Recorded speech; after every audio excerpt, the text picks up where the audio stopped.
Yo, yo, yo, yo, yo. Welcome back to another episode of the Nyc Griff Show. Today is February 26, 2022. It is 8:59 a.m. Central Time. Let's hop into this market check right quick. Obviously we've had a lot of things happening this week here outside of the United States. Let's do a quick S&P check here the last week. Obviously, we had that big drop off as Russia goes to invade Ukraine, and then a quick recovery here, as we can see. I think this was, what day was it? What was the actual date that happened? Do you know? I don't know what it must have been. It must have been the 23rd through to the 24th. That's where that big drop off was, and then you have that quick recovery. Yet in yesterday. The day after Russia fully legalized Bitcoin and cryptocurrency. I mean, that's wild, right? The VIX here, I don't know if you're familiar with the VIX, but this is like the volatility or the fear index. And you see that huge spike, and then it falls back down as prices come back in the S&P. Looking pretty similar here with the Dow Jones as well. And looks to be the same with Bitcoin actually coming back a little bit higher. Yeah, it looks like the S&P is right about the same as where it was last week. So what are your thoughts here, Griff? I think of all the weeks that since we've started this podcast, one Bitcoin means one Bitcoin more than it usually does today, just because of everything that's going on. A lot of countries now are showing you that your money in your bank account's not safe. Literally, especially if it's just on a screen, it's not yours. With Russia obviously going to war with Ukraine, for whatever reason it is, economically speaking, it's going to have an impact. So 100%. You can talk about, whatever you want. I mean, we're here to probably just try to talk about the economics of it and maybe how it'll affect our Bitcoin and like how Bitcoin either helps or hurts it. But today, like one Bitcoin means one Bitcoin more than it normally does, because whether it's the Canadians who, if your opinions don't lie or your faith doesn't lie with the government, then you can't have money. In Ukraine, they have bank runs going on. Obviously, like there's a war going on. Russia's economy sank, and what happens when your economy sinks because your leaders decide to do something that you otherwise probably wouldn't choose to do. Your personal wealth shouldn't die because of that. And one Bitcoin being one Bitcoin really means that wouldn't happen. So did you see, so obviously we've had over the past couple of weeks, we've had all this happening in Canada, where people were sending money through GoFundMe, and I think there was a couple other platforms as well. And I know that there's one other major one that I'm forgetting, but they cut it off. What was that? And they cut it off, yeah. Cut it off, 100%. They cut it off. They freezed it, and they said no, we can't do that. And so people started sending Bitcoin, right? Now there is an issue. We'll have to talk about it because as long as you send Bitcoin and Bitcoin is used within the Bitcoin network, it's all good, right? But if people try to take it out and exchange it into their currency, whether it's US dollars or Canadian dollars or euro or yen or whatever, they have to go through some exchange in order to do that. And that's where things seem to get a little sticky, right? With regulation, because the government can regulate those people. The government can get to them because based on how they want to tax Bitcoin, they can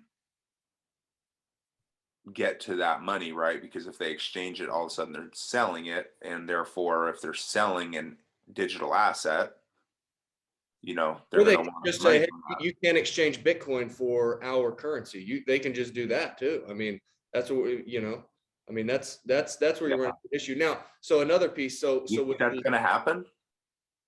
I mean, it could. Like that's what you're seeing in Canada. That's what they're doing in Canada right now.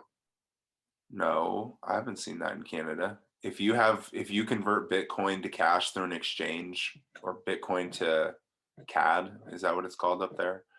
Whatever, CAD, their currency. Yeah. You can't exchange CAD for a Wendy's burger.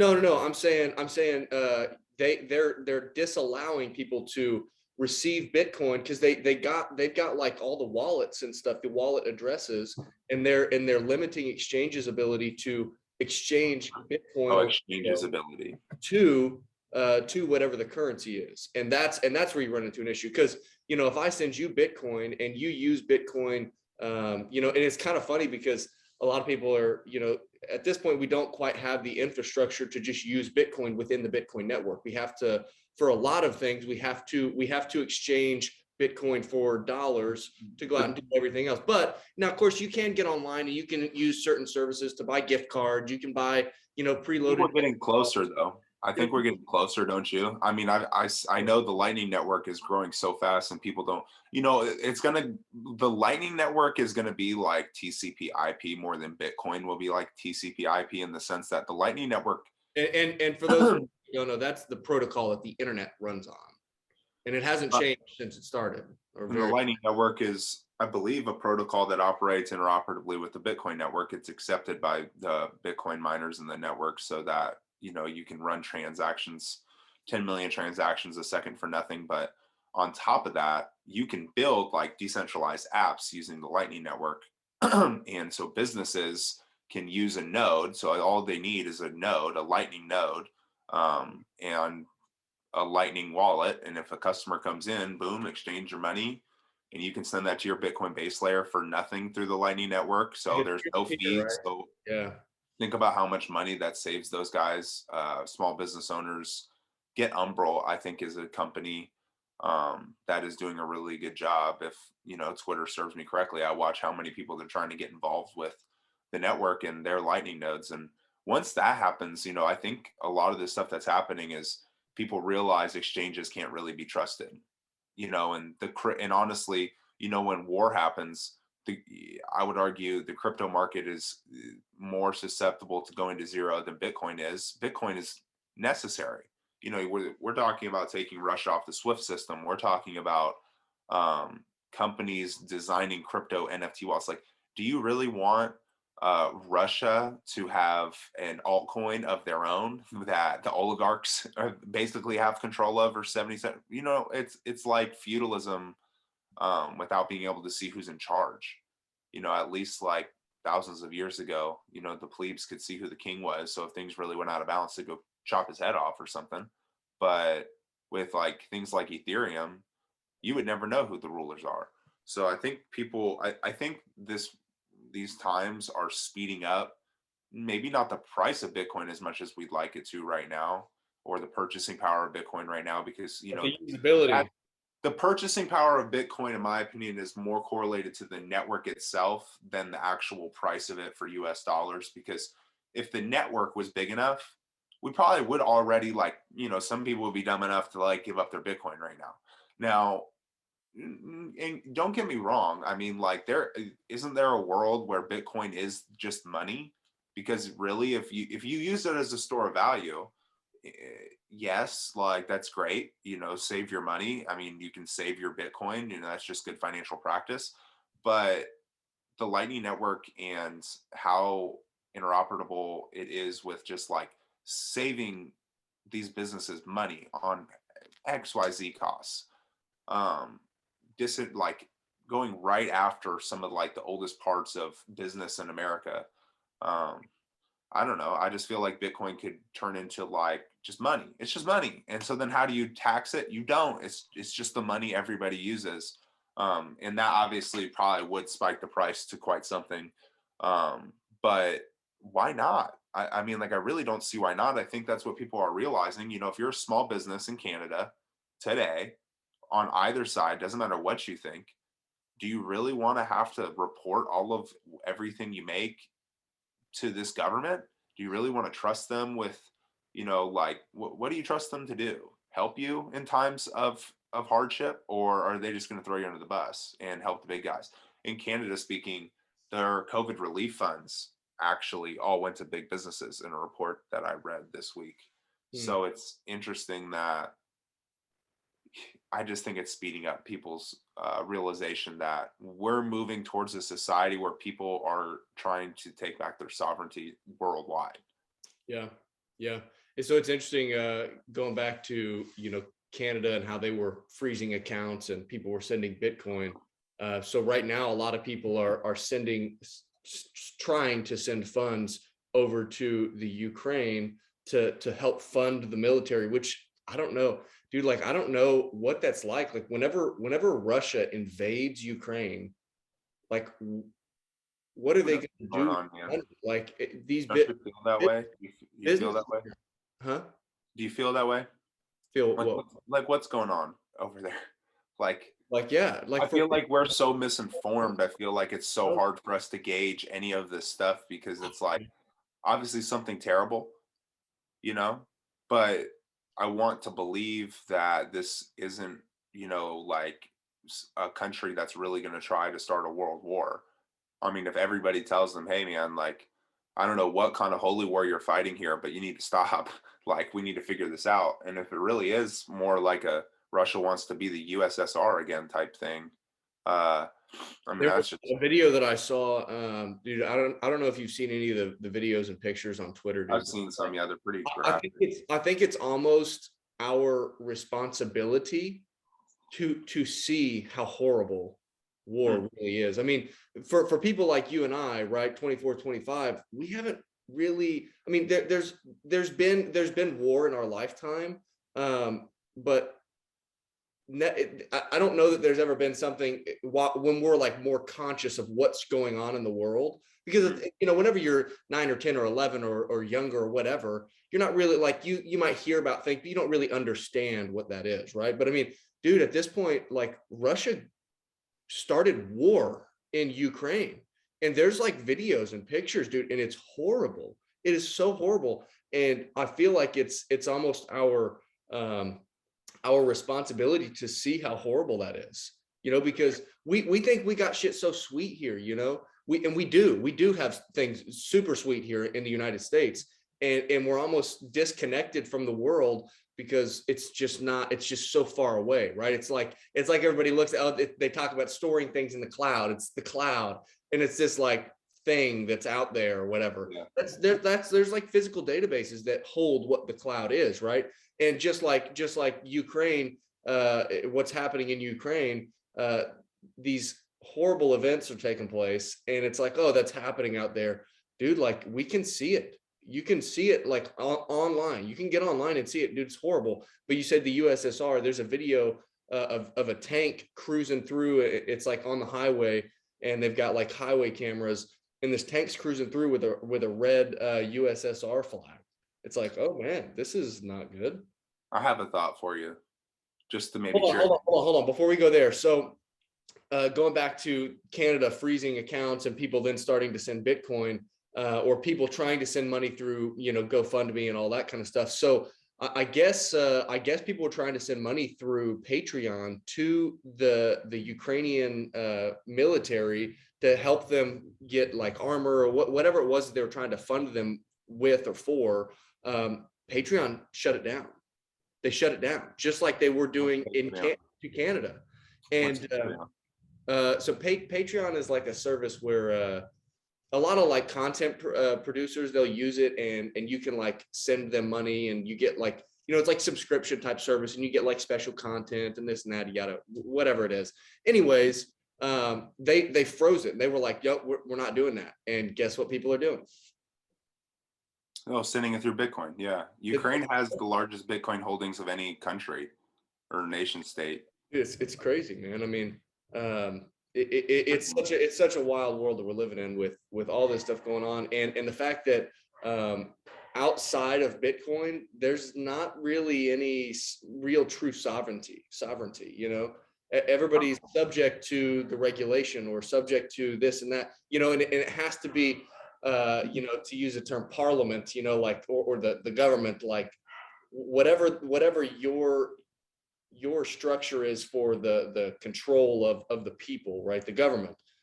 If you're not aligned with them and their beliefs, like you said earlier, then they're not letting shit fly, and that's like, dude, that just ain't right, like. And another interesting part about Bitcoin too is like, we want to look at all the good that Bitcoin can do, for us and for the good people in the world.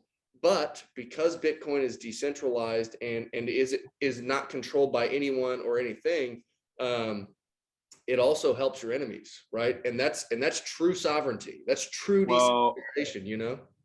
yeah. Well, also, I mean, so you're like Bitcoin's good, and then Bitcoin can also fuel the bad. Obviously, is kind of the statement. Because that's just money, though. It's just money, right? It's Well, I mean, gold, this war gold is economic, right? that. Like, you believe this war is like, because I've seen some things where it's Russia just has never wanted Ukraine to be its own country, kind of like China doesn't want people to recognize Taiwan. Um, I've seen a lot of economic arguments for why Russia is doing this now, because we've had a presidential change and things are kind of, we haven't really been discussing a lot of, I think in a lot of people's opinion now, the right things for a while now. We've been discussing things that aren't really, helping society, helping poor people, increasing the quality of life for all. I don't think we've been doing that in America for ourselves for a while. So, trying to make sure this gets back to the point. It's just that everything that's going on over there, like Russia, Ukraine, fuels the good, fuels the bad. I don't know. Bitcoin speaking, I feel like it isn't exactly neutral, because don't you think there's like a future where you can recognize the transactions, where they're coming from, things like that, so that you don't have Russia transacting with everybody? I got Janae's brother walking around. He knew I was doing the podcast in here, and they're coming over to drop their pup off because they got a full day of basketball with the kids, and then they're going to pick up a new puppy, and so they're coming by to drop off the pup. Well, I locked the door so that the dogs couldn't push the door open, and he walks in front of the window just staring at me, walked this way, and then came back. And so, well, here's a thought to kind of get it away from that, but still kind of around it. Economically speaking, I feel like one of the bigger problems is that since World War II, these are like the same countries, same group of seven, the same big countries, same big economies, basically deciding war for the world. Do you know, like, it's going on in Europe, but you have China, you have Russia, you have the UK, NATO, United States, going to war with the Eastern versus Western world. But what about small, like South American countries this will affect? What about African countries this will affect? And I've always kind of thought the greatest thing about Bitcoin is it really serves a purpose of boosting the economies around the world, because once you can truly involve every little part of the world with an internet connection, all of a sudden their economies will become more robust. Their people's lives will become better, because with a better economy becomes more technology, comes more money, comes smarter people, who just becomes better society in general, stronger economy you have. Think about if I'm blanking on how many countries are in the world. Do we know? There are a lot of countries in the world. Sure. And if more than 7 of them decided the fate for the hundreds that there are, don't you think like it would be a lot harder for Russia to do this? So I feel like the good of Bitcoin speaking, it's going to give the world an opportunity for everybody, a farmer in South Sudan, like countryside, whatever, I don't know, and then somebody in rural West Virginia, who, if as long as he has an internet connection, now all of a sudden it's easy for him to interact with the economy. And I think business just gets better, and it becomes harder to do war. War all of a sudden would not be about, really going to war like they are over there in Ukraine. It would definitely become more about digital information warfare, which, is detrimental, but it doesn't take physical lives. I don't know. I don't know that I agree with you there. I think that war should be uncivilized. I think it should be horrible. I think it should involve death, because if something is really worth fighting for, it should be worth sacrificing for. And I think you kind of get into muddy waters here. And this is an interesting deal. You got to go look up some stuff on Winston Churchill. He's big on this stuff. If we can, how much can you destroy someone's life through cyber attacks and, cutting off electricity, all of those things that you're talking about, where it's not destroying people per se. It's destroying economies, right? Not killing them with bombs and ammo and Yeah. tanks and I don't know. I'm still trying to. that's all I'm saying. It's more physical for me. I'm saying in that sense, like you're not killing people. Yeah. Like I understand. I think I understand what you're saying in the sense I don't that like, know. I don't know. These guys are funny. I don't know.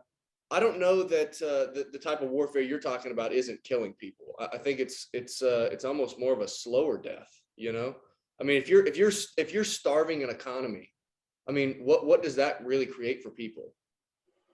well, I'm not saying that both aren't horrible. I'm just saying that and with Bitcoin speaking, a more global economy speaking, more nations that have more power, more say so, more economic viability to contribute to the world. So more say so, bigger GDPs, whatever you would like to say, more talent coming out of these countries. Um, and so you have 100 countries with economies as big as or bigger than Russia's.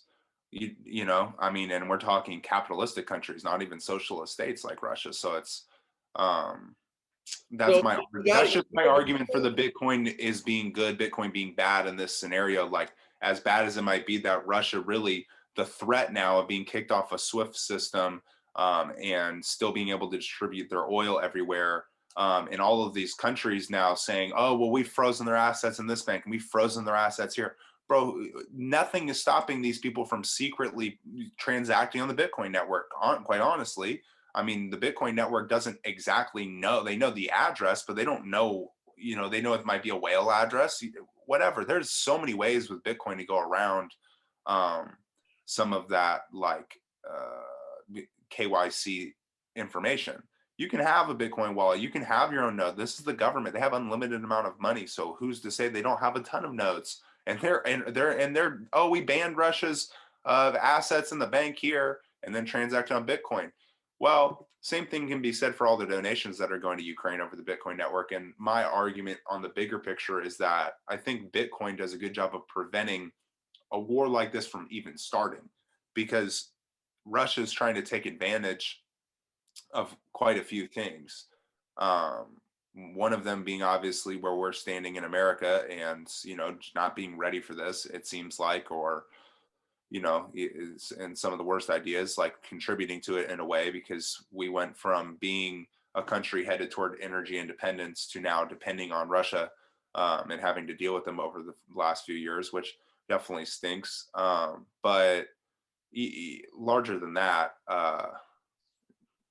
we can become, I don't know, we can really like defeat war in the future just by creating power within other countries. I mean, America, if you've looked at any of these statistics, I've looked up, who are the top oil producers, who are the top wheat producers, what do we trade with Russia, what do we trade with these other countries, and it's pretty fascinating to see Russia's grip on like the oil market, even though we're the largest producers of oil and we could be even bigger. They give 48% of oil to all European countries because recently Germany shut down all of their nuclear power plants. So no longer have any sustainable energy for themselves. And Russia's like, okay, bet. Russia is commodity rich. Their economy is it's not as robust as it should be. They're like the 11th largest country by GDP, which means some states in America have a bigger economy than Russia as a whole. But I think just what I'm saying moving forward is, yeah, there's some good, there's some bad with Bitcoin here. And obviously how, a lot of these nation states, they might not openly be saying that they're using some of this technology, but they can, and they may very well be. And that's just kind of the nature of it. I mean, you shouldn't be able to stop money. I think at the end of the day, Bitcoin's gonna be way more for the good than the bad. But I think this is an opportunity for people to wake up. I mean, I think you need to see the bigger picture, even though it's an awful war that's going on right now. I think the goal is to not have more of these. I want to clarify my statement I was saying earlier about warfare and whether it's dirty or not. My thought here on this, and again, I haven't completely formulated it, but my thought is if war has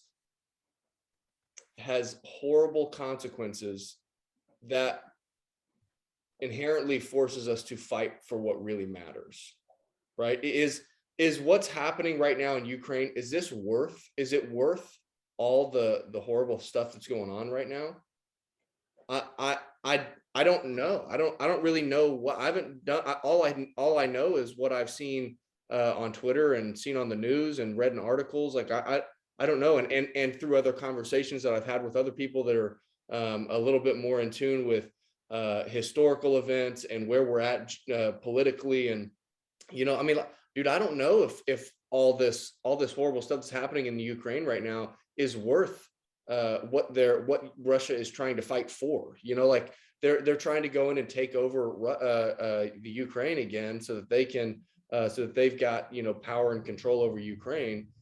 Is that, I don't know if that's what Well, my thought is that knows, man. Who knows what their angle is? This guy's kind of nuts, don't you think? I mean, like the leader of Russia is just nuts. I mean, at the end of the day, if he really, I mean, if he's really going for, I mean, he tries to take down Ukraine. That's kind of like the gate to the rest of Europe right now. And I mean, I mean, it's nuts. Like I don't know what he's doing, and I don't know.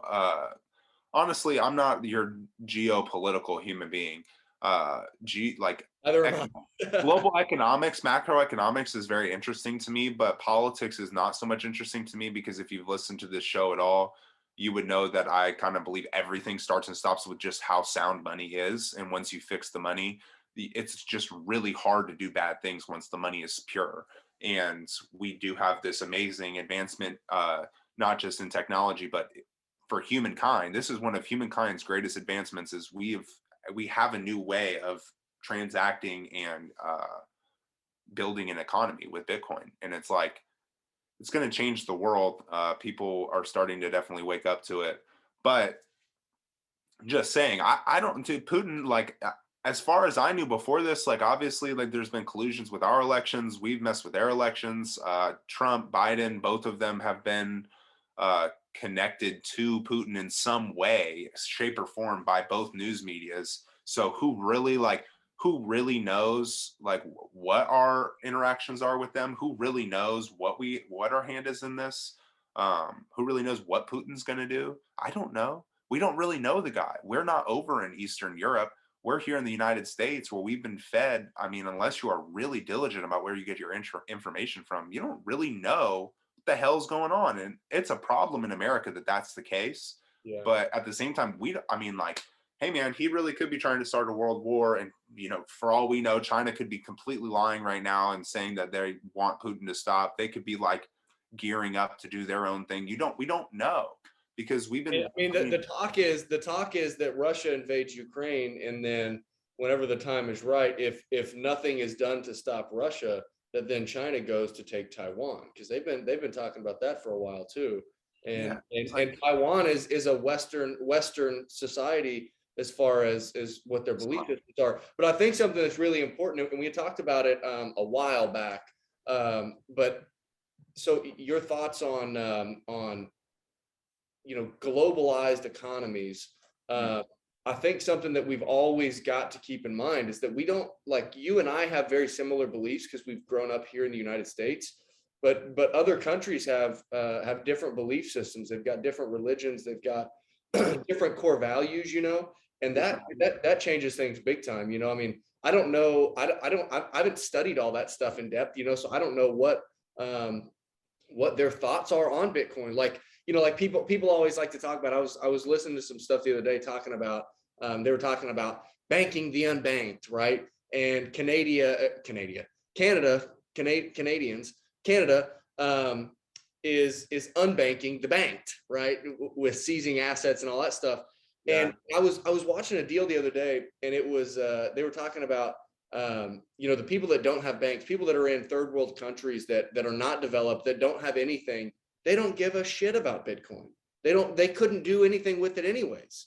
again, because of the same issue that you and I can't quite do anything with our Bitcoin because the infrastructure is not here for us yet. It's not anywhere near close over there, right? People talking about, oh, bank the unbanked. They don't care about Bitcoin. They're trying to figure out where a meal is coming from, right? Now, I don't know exactly what that looks like. Not like that to El Salvador, though. People would have said that about El Salvador, and now El Salvador had a 10% GDP growth this past year after adopting Bitcoin.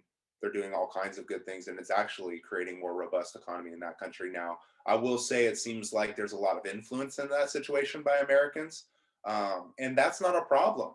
Why do we as Americans, why do Nick, why when we have discussions about, okay, let's work our asses off in our 20s, and then when we, make a lot of money, let's buy some properties, let's like kind of have like a few locations where we can go. But what would really stop us from going, okay, I'd love to be in El Salvador. It's beautiful. Food's good. People are nice. Beaches are pretty. What really stops us is all the regulation, all the money that we would lose and just fees and whatever. It's just really hard. It is all that. Now with Bitcoin, what's stopping all these Americans who, if you make over $35,000 a year in America, you were in the top 1% of the world. And the top 1% of America is $400,000. So our top 1% is 10 times wealthier than like the average 1% of the world. Okay. So what is really stopping all of our wealth and economic influence from really spreading and globalizing? I mean, people would move. People are not, there's obviously people who want to stay home, but people would move. And what's really stopped them is they need to be able to participate and continue to make money. And Bitcoin gives them the ability to do that. So what's the next country that adopts it? What's the next small country that starts growing their economy? What's the next country that take 5 million Americans? Okay, well, they moved from California to Texas. Now the Texans are going to be pissed off. So the Texans are like, let's get out of here. Where can we go? And they go somewhere. What's stopping 5 million Americans from going to another country and going, yeah, so like we're not like the heads of the country or anything, but our economic influence is going to be so powerful, we can really just go do this somewhere else. They don't need to be here anymore. And I think that is kind of my point. It's changed. Bitcoin has changed the game in that sense, where it's like, you do not need a government anymore. People might not truly realize that right now, but all the government is doing is they're an intermediary for everything. And Bitcoin is taking them out. Bitcoin is an economy. We need to get back to our what is Bitcoin series. Bitcoin is a government. Bitcoin is a ruling body. Bitcoin is an autonomous bank. So I just think that in that process, I mean, and I don't know if you're fully with me here on all of these thoughts, but I just think that there's nothing stopping from really small countries and really small economies from flourishing, because in El Salvador, it is a great case study, and Bitcoin hasn't exactly just skyrocketed, but Bitcoin is still better for them than the US dollar and the Western Union and the way that they were doing money before. Now it's like, just screw you guys. We have our own economy. We're good. We're doing our own thing, and they're having natural growth because of it. It's you can't have somebody adopt Bitcoin like their president has, and the people think he's like a dictator or the worst person in the world. And I don't really know like everything about the guy, but I do know if you're a politician that is willing to make Bitcoin legal tender in your country with no taxes, I don't think that you either don't realize Bitcoin's like really just going to take over your job, or that and you're like, that's the point. I'm supposed to be a public servant here. You don't really know where he falls, but I do know what Bitcoin does.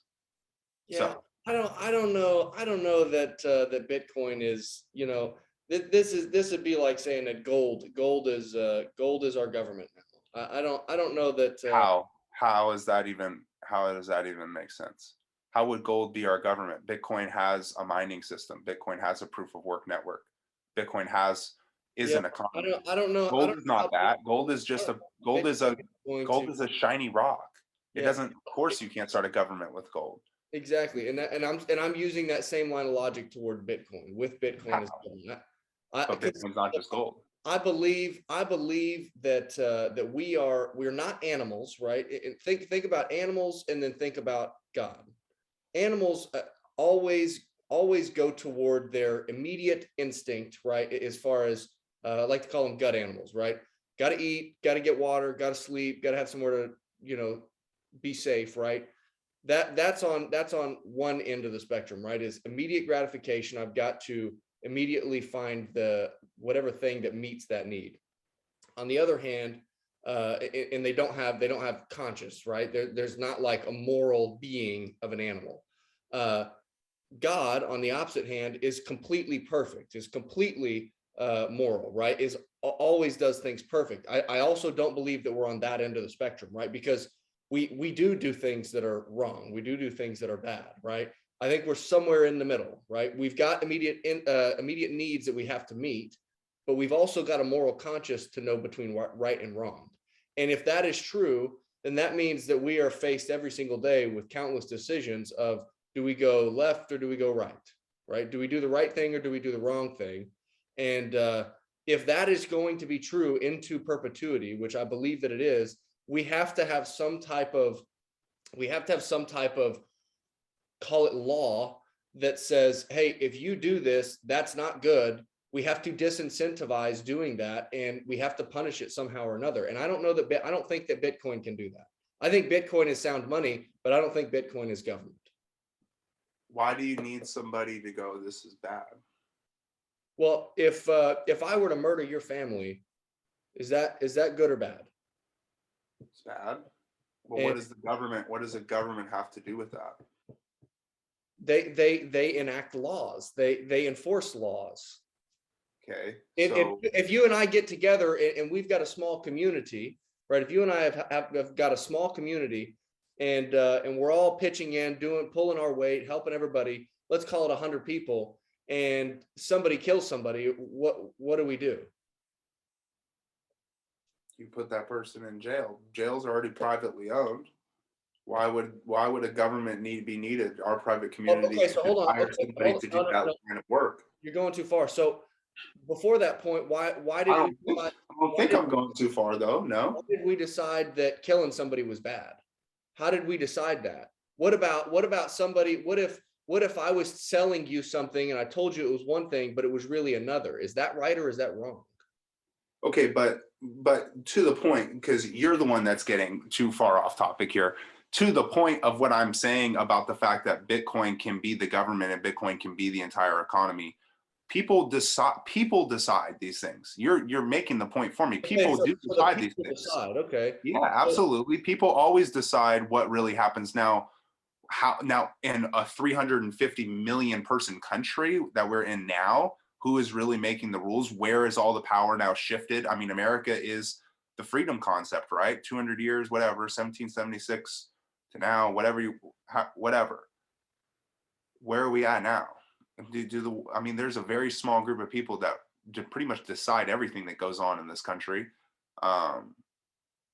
And most of that is because we have allowed our government to get way too big, and they have way too much power, and we give them way too much money, and we have given them way too much influence. And so what I'm saying is that Bitcoin privatizes the world because it just gives you the ability to do that while also transacting seamlessly. So it gets rid of the friction in between all of that kind of stuff. You know, that's where the government lies, is the friction. Because government is supposed to be that. I think the government's supposed to be that WD-40 that just helps people do things, while also, okay, let's organize a military, let's do some of these things, which I'm not saying, you know, I feel like the world could be demilitarized. That would be great. So Bitcoin will do that then. Bitcoin will organize the military? Negative. Bitcoin, thank you, Nick. So Bitcoin, yes, in a sense, once you take the money power away from the government and you take the taxes away from the government, you and I would eventually go, let's just say it was a small community, and bring it back to your example. And there were some people doing some bad things in our small 10,000 person town. Okay, but in our small 10,000 person town, as long as our town can economically interact with other towns, right, and make money and export and import and have an economy, we would have enough money to then hire somebody within our 10,000 person community to be a police force, which is kind of what already happens. I mean, in a sense, you know, you don't want to be in a poor. So then what laws do they enforce? What do they enforce? I mean, the laws that this community wants. I mean, like, how do you decide on the laws?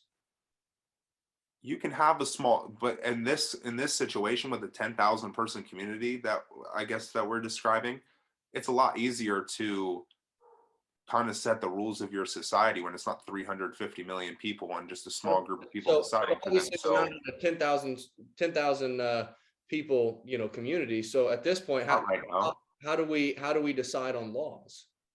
Well, I mean, I feel like a lot of our federal government obviously has a lot of our laws, but we have local government that decides things for us. We have state governments that decide things The for us. So government America decide doesn't for us? exactly have a failed concept here. I do think that there are things about our democracy that work, but the monetary influence that our government has over the Federal Reserve in the like just the kind of the I don't know the I handies don't. I agree. I agree with you with here. what's going on. So what I'm saying is that Bitcoin kind of just gets in, but like it de-intermediates both of them, not just the Fed, but also the government, because people are going to decide the laws anyway. Do we really? I mean, and this goes to maybe where we disagree slightly. We don't need much more, quite honestly, than a constitution. That's pretty much all we need. And then the local governments, like I'm saying, in Tulsa, Oklahoma, and Sacramento, California, local governments can then decide what they would like to do, and the more affluent people within those communities will make decisions for their communities. But I do believe that people with more of a like nobody now, right, like goes, okay, I live in Tulsa, Oklahoma, let me make a fuck ton of money for Tulsa, Oklahoma, and then I'd love to be the governor because I can help, because I can do things that I want to do, but I can grow our community. They don't want to do that because you become an elected official. One, you can't really do anything. Like you're not, there's nothing for you to do, because local governments don't have enough power over their local jurisdictions. And two, you realize that it's just such a political game.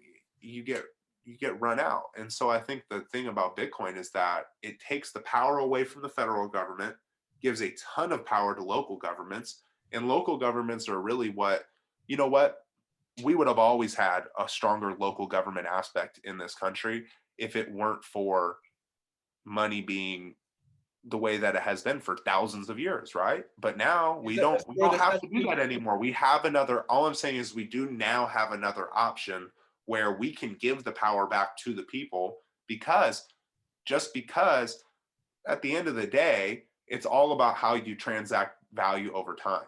You have a private police force, that private police force is going to want to get paid. They're going to want to know that their money is good. That's it. They're going to want to know that the effort that they put into this job holds over time. The value of their time and their money is just money, that their money is going to be solid, that they're going to have, that they can, when they are 65, that they can retire because they have sound money. And I think that's all I'm talking about, is that Bitcoin just gives the world, but in this example, it gives local governments in America the ability to have power over their people. And I think that's good, because you tell me, does the federal government understand the inner city of Chicago better than the leaders of the inner city of Chicago? But should the federal government be legislating federal policy for 5 cities? No. Every local government knows probably what's best for each local government. And the more power you give to them, the better leaders you'll get out of that community, because then it's not about taking the power in America, it's about taking your power in your city. And I don't think there's anything wrong with ruling a city. I think there's something wrong with ruling like nations. But like, there's, if there's 100,000 people and there's 10 of them that are just the leaders of this society for 100,000 people, I mean, like, that might be the line or something I draw, or a million. But if there's 10 people that every believe in a million, that's like, that ratio is fine. It's the ratio we have now that I have a problem with. Seems like 350 million. I mean, what? There's House, Senate, Executive, Federal Reserve, the leaders within there. There's a few hundreds that make decisions for the few 100 million right now. Whereas with Bitcoin, it gives you the chance to have a much better ratio of power to people. And that's just kind of my thought. Just to, like, I think I rounded it out there kind of well. Yeah, I think you hit on a piece a second ago that I think would be good to dive into a little bit further. But the idea that the Federal Reserve, they're the entity that is setting the value of our currency, right? Mhm. They set the value, and there's obviously multiple tools that they use to do that. But the major one that we're seeing a flaw in right now is their ability to print money, right? And their ability to set, well, I don't want to say set prices. It's time theft, right? I mean, like at the end of the day, they print this money and they're stealing time from all of us. You know, the market should set values. The market should find equilibrium prices, and right now we're not seeing that. So let me give you kind of a quick overview of some of the stuff that I've been reading.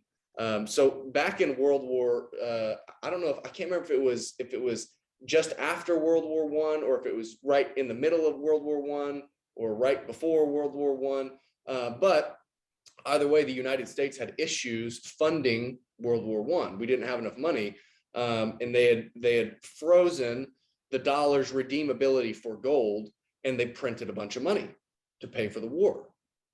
So then what they did, the government tried to hide that they did this, and they set price ceilings to where now people still had people for the most part had just dollars, right? Because they were storing their gold in banks. Some people still had gold. People still had gold. It was in the open market, but the government had a lot of the gold. They printed their money to pay for the war, but then to hide that they had printed money and devalued everybody's money, they set price ceilings. And now, so let's look at a very simple example. In economic classes, they always talk about making widgets, right? So imagine you're making widgets, and the price ceiling for those is $5 a widget. $5, that's maximum price. But now, because of the money that has been printed, we actually have to expend $10 in wages, in overhead expenses for our factory, in costs for our raw material. It's $5 or $10 total to actually make and produce one widget, but we can only sell it for a max of 5. How long is your business going to last? Not long, right? And so what ended up happening was they had to downsize, they had to fire people, they had to get rid of factories. And because of all that happening, everything tanked. And you know what it led the country right into? Great Depression. So that was World War I. Led the country right into the Great Depression. That's what happened. I mean, that's not good, right? Because then the government is coming in and intervening and saying, oh, this is the price, this is that. They didn't let the market find equilibrium, right? And that's that. We're running into an issue right now, I think, with that, because we've got to have, again, money's got to be sound, right? This is what Bitcoin is. Money has got to be sound. We can't have easy money out in circulation, because if it is profitable for people to go out and produce more of that money, they will, because people do succumb to the greed that is inside of them. People will do that. Not everybody, but people will, right? Same with gold. If gold shoots up double the price, people are going to expend more capital to mining more gold because it's more profitable for them, right? And that is the same with any other type of money. If the people that have the power, the people at the top that own all of the assets that appreciate in times of inflation, if they have the power to print more dollars and go out and fund this and fund that, do what they want to do, right? They will do that because it's profitable for them. And they do it at the expense of the have-nots. And I don't believe that is right. And I know that you also agree with me on this. Dude, that's not wrong, or that's not right. I believe that the market should find an equilibrium price. They should find equilibrium values for everything that we're doing. And if we have to inherently operate with a very high time preference, and this is going to be a good episode, the money and time preference episode. But if we have to inherently operate with a high time preference, meaning that we prioritize today much more than we do the future, that is going to lead to issues, because we make short-minded decisions. It's going to lead to short-minded results, and it's eventually going to lead into long-term issues. And that's what we're seeing right now. I mean, I don't want to say that a couple of years is long-term. I mean, but we're already seeing the effects of the Fed printing money during COVID times, right? I mean, I posted it on our Twitter yesterday, what the fuck happened in 1971.com. I posted that link, and I was like, if you haven't ever seen this, you got to check it out. It's worth familiarizing yourself with it. But dude, I mean, 1971, we officially go completely off of the gold standard, right? I talked a little bit about in World War One when we started tampering with gold's redeemability with the dollar. FDR did some stuff where they started seizing people's gold and taking the gold, and now there was, you know, a lot less gold in the economy. There's probably still tons of gold out there that people just weren't sending in, but you know, they start tampering with gold's redeemability with the dollar. And then 1971, we officially go completely off the gold standard. The dollar is just backed on the good faith and credit of the United States government. And you ought to see some of these charts. It ain't good.